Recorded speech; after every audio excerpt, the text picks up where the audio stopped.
குட்டி அழகியும் இறந்துட்டா. சரியா? இது தாங்க முடியாத வலி தான். இருந்தாலும் இன்னும் நிறைய நாய்க்குட்டிகளுக்கு நான் உதவி பண்ணணும்னா இந்த வலியெல்லாம் தாங்கி தான் ஆகணும்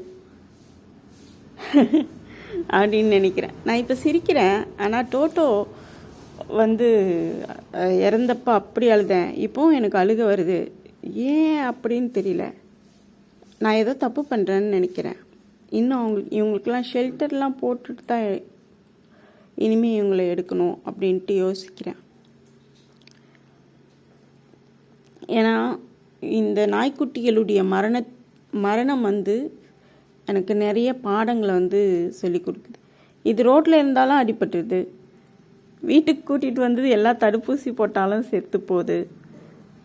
இதுக்கு யாரும் சரியாக சாப்பாடும் கொடுக்கறதில்ல. இதோட வாழ்க்கை எவ்வளோ பரிதாபகரமானது.